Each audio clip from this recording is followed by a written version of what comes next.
In a quiet town, hidden by the endless hills of Appalachia, there lived a family whose story was never meant to be told. They were born in silence, lived in shadows, and died with secrets still clutched between their teeth. Their house was a collapsing ruin of wood and rot, yet within its walls, something even more decayed was passed down. Bloodlines twisted tighter with each generation, until what emerged was something almost unrecognizable. They did not just marry within the family. They did not just share names or memories. They shared beds. Sisters traded places under the same sheets. Mothers bore children fathered by their own kin, and the line between parent and sibling was erased until there was no line at all.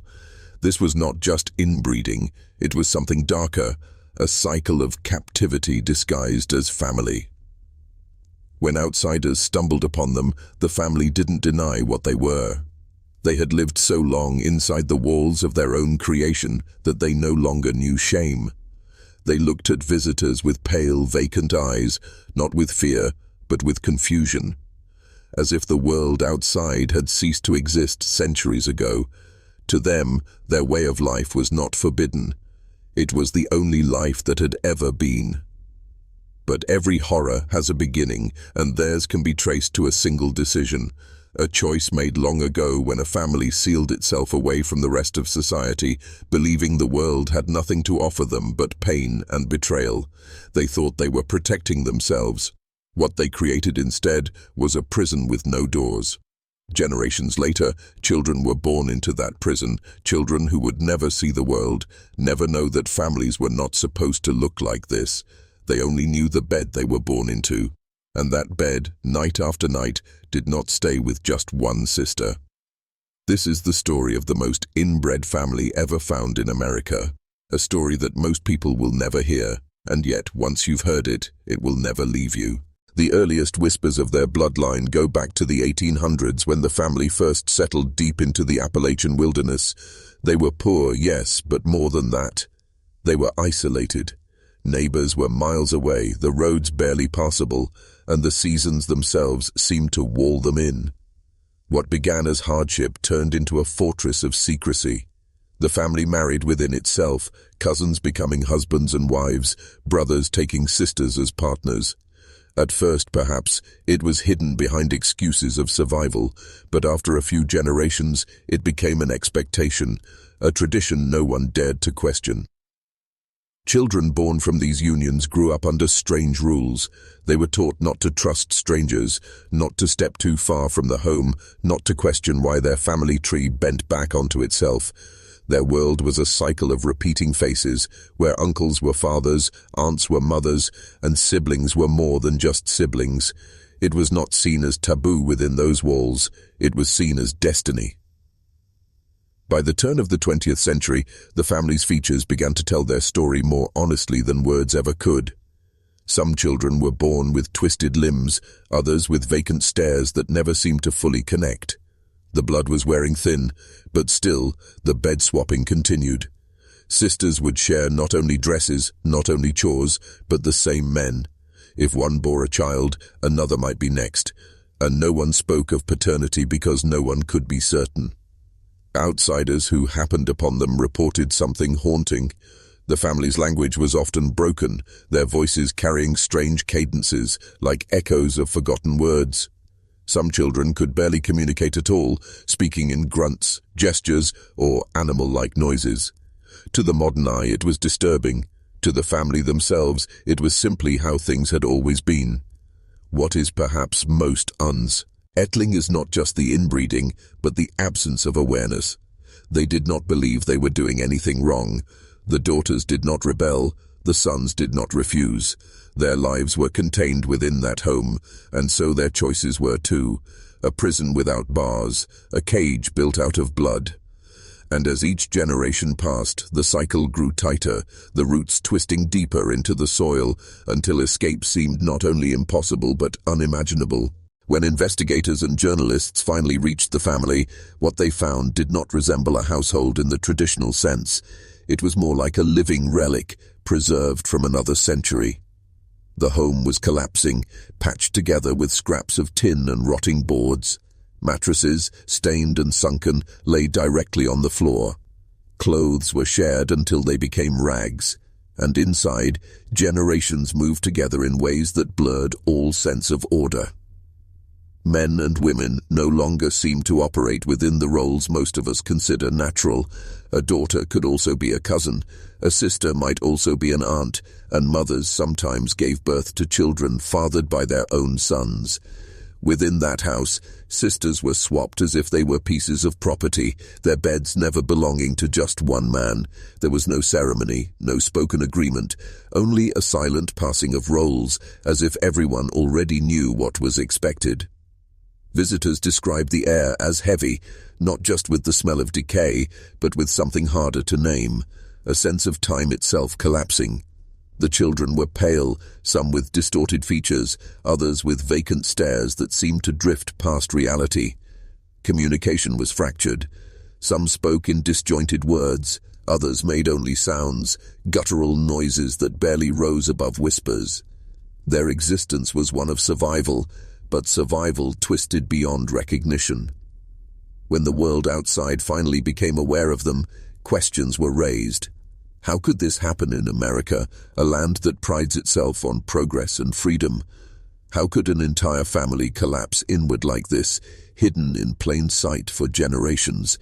The answer lies not in malice, but in neglect. No one was watching. No one cared to climb into the hills and see who lived there. They were forgotten, and in that forgetting, they folded into themselves. It is here that the story stops being about individuals and starts being about what isolation can do to a family, how secrecy, left unchecked for decades, can turn into something monstrous. And the horror is not that they chose it, but that the children born into it never had the chance to choose at all. The deeper you look into their story, the more disturbing the patterns become. Within this family, intimacy was not born of affection, but of expectation. Sisters did not resist when their beds were shared. They simply accepted it, because resistance would mean questioning everything they had ever been taught. Mothers did not protest when their daughters were taken by their own kin. Instead, they often encouraged it, repeating the same cycle that had once ensnared them. It was not just a family, but a system, one that reinforced itself with every passing year. Those who entered the home described a silence that was almost unbearable. The children rarely laughed, rarely cried.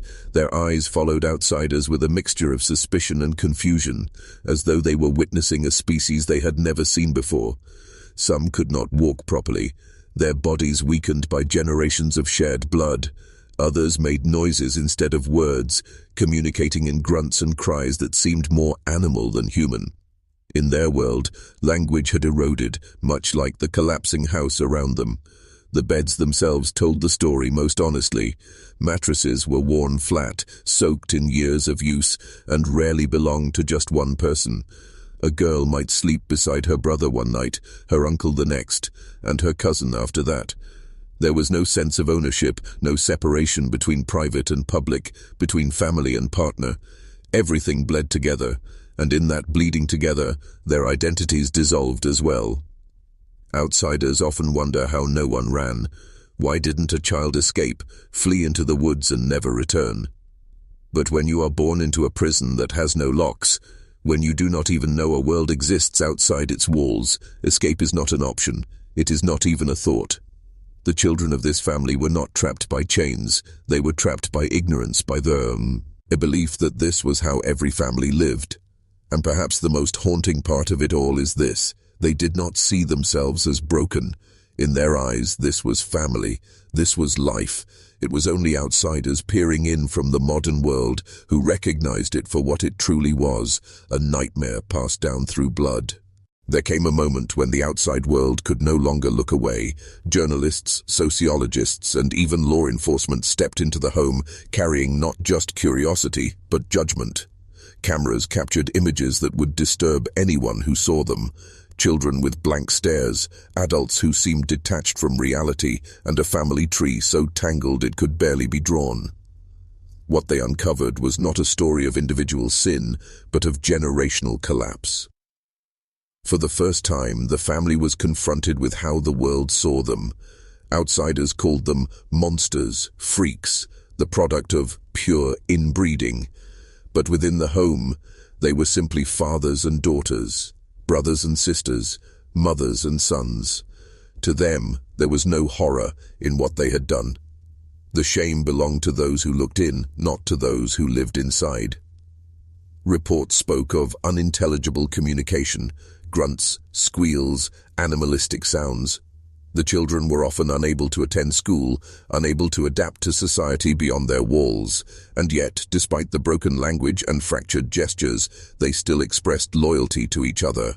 Love, in its most distorted form, still existed. They defended their way of life, insisting they needed no one else, that they had survived generations without the world. To them, survival itself was proof that their choices were justified. But survival and living are not the same thing. While their bodies endured, their spirits withered. Outsiders could see it in their faces, the exhaustion, the emptiness, the weight of carrying something so unnatural across centuries. It wasn't simply that the family had inbred, it was that they had forgotten there was another way to live.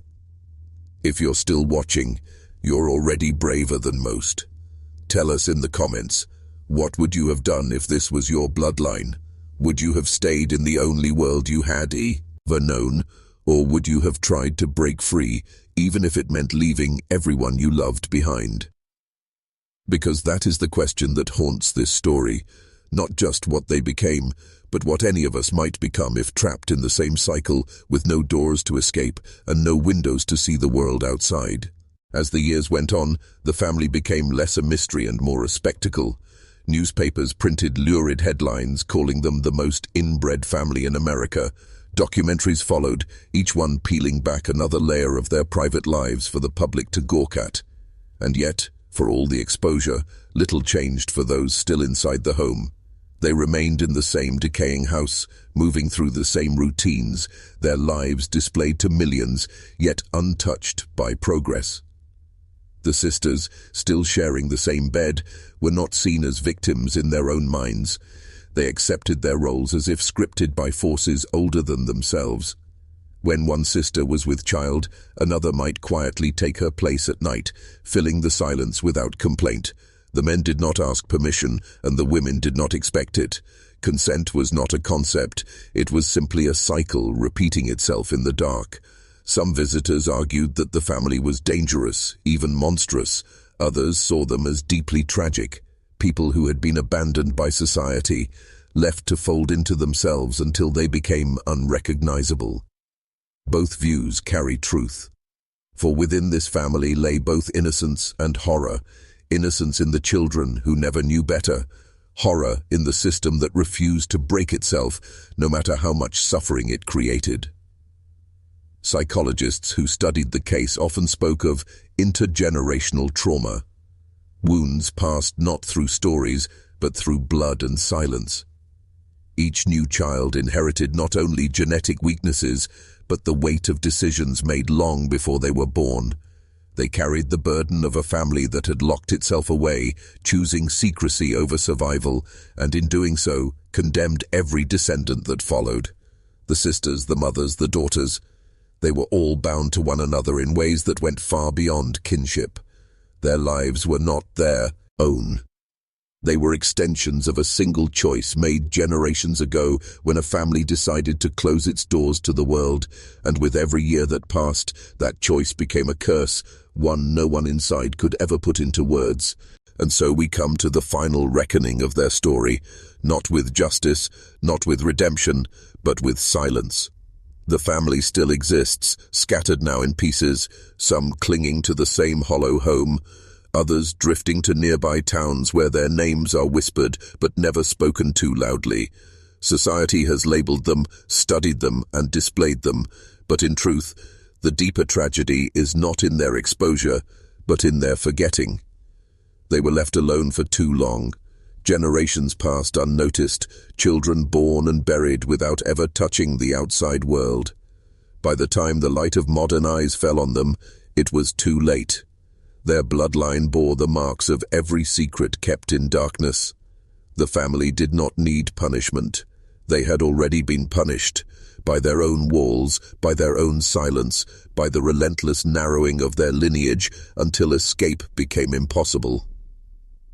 The sisters, who once traded places in the same bed, became symbols of a nightmare we prefer not to face. They remind us of the fragility of family, how quickly love can curdle when sealed away from the world. They show us what happens when shame is allowed to grow unchecked, when secrecy becomes tradition, and when survival is mistaken for life itself. Today, people still debate how much of their story is tragedy, how much is horror. But perhaps the truth is both. They were victims and perpetrators, innocents and monsters all at once, and their legacy lingers like a shadow across the hills of Appalachia, warning us of what can happen when human beings are left in the dark too long. As you listen to this story, ask yourself what truly separates them from us. Is it only blood, or is it circumstance? If you were born into that house, taught from birth that this was family, would you have seen the prison for what it was? Or would you too have accepted the bed, the silence, the cycle? This is the story of the most inbred family ever found in America. A story not meant to be heard, but impossible to forget. Once you know it, you carry it with you, not as entertainment, not as gossip, but as a haunting reminder of how thin the line truly is between family and horror.